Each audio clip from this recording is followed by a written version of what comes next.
Hey guys, this is Tom at VSE. We got a new product announcement. This expands our lineup for the GM L5P fuel system savers. This includes the 2024 equipped L5P models. So it took us a little bit longer to release this because we needed to make sure that this filter unit works and participates well with the GM Global B ECMs. So what are we replacing? We're replacing this factory filter unit, which we found over time when you install the factory filter that has 3 failure-prone O-rings in it. If any one of these O-rings rolled over, you could end up bypassing this entire filter and sending some of the debris down into the inlet of the HP4, that's the high pressure pump. We've been asked how come we didn't include this as part of this pre and post filter unit. There was too much differential pressure across this 5 micron filter combined with a lower micron filter behind it, and it overworks the factory lift pump. So we scrapped that entire idea when we started doing this over 2 years ago. So what you'll see in ours, it's a pre-filter that filters down to 20 micron, captures all the big debris, water and stuff coming into this truck. It also, you can put the factory conductivity probe right into the top of this. And then the post filter that filters down to 4 micron, this captures all the fine debris and makes sure that we protect the HP4 and the fuel system on these trucks. This is designed to install in 30 minutes. So 30 minutes, drop the old unit out, put the new filter unit in, everything quick connects, you stick the factory conductivity probe into the truck, and then it's good to go. We did a bunch of testing on this on the dyno to make sure that we were not overworking, or at least keeping the factory lift pump loaded the way that the factory filter head unit would do. So that's the arrangement. You can also run the CAT 1R0750 filter.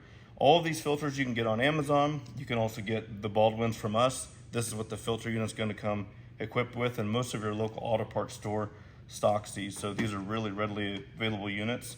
These are also cheaper to replace 2 filters than this 1 filter. So if you have any other questions, you can hit us up on all of our social media feeds, Instagram and Facebook. We're going to show you some of the testing that we did in our 2024 so you can see how this thing performs at full throttle and loaded conditions. That's all we got.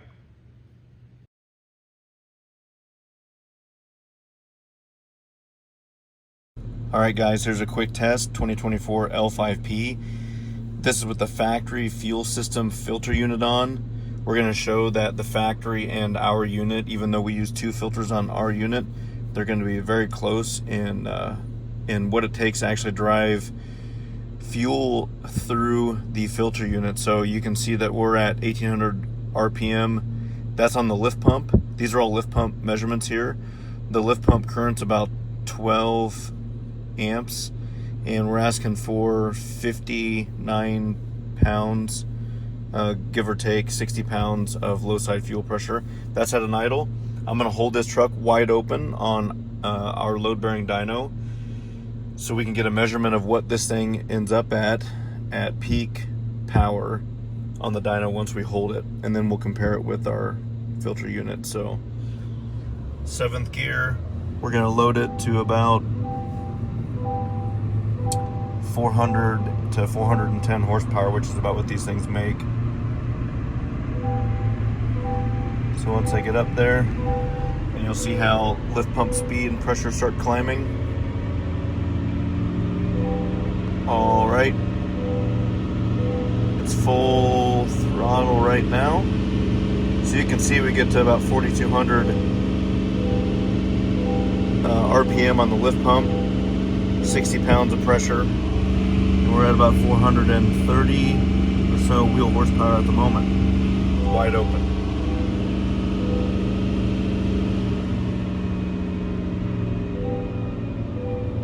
And then we'll give this a check with the RUNVSE fuel system saver unit so you can see the difference.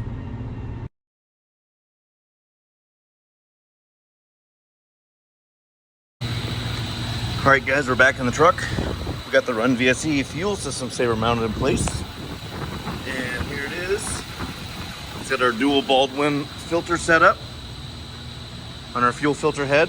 We're gonna do a quick pass on the dyno and show you what it's like compared to the factory filter head, which our goal is to achieve exactly the same lift pump speed, current, at an equivalent rail pressure that the factory was at, even though we're filtering through 2 filters, that way we're not working the lift pump harder than the factory was, even though we're going through, again, 2 filters. So this is how we check differential pressure across them. And this is how we check, just like we did on the 17 and 23, this is how we check the efficiency of the flow across this filter block. So you can see right now at an idle, we're at 1800 RPM on the lift pump and about 12 amps of lift pump current and 60 pounds of lift pump pressure.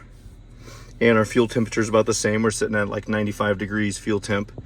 So we're going to do another wide open throttle run so we can simulate what it was like before.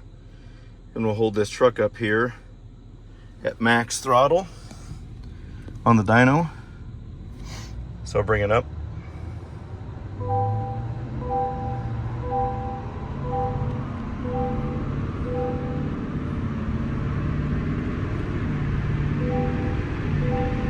To the floor here in just a second.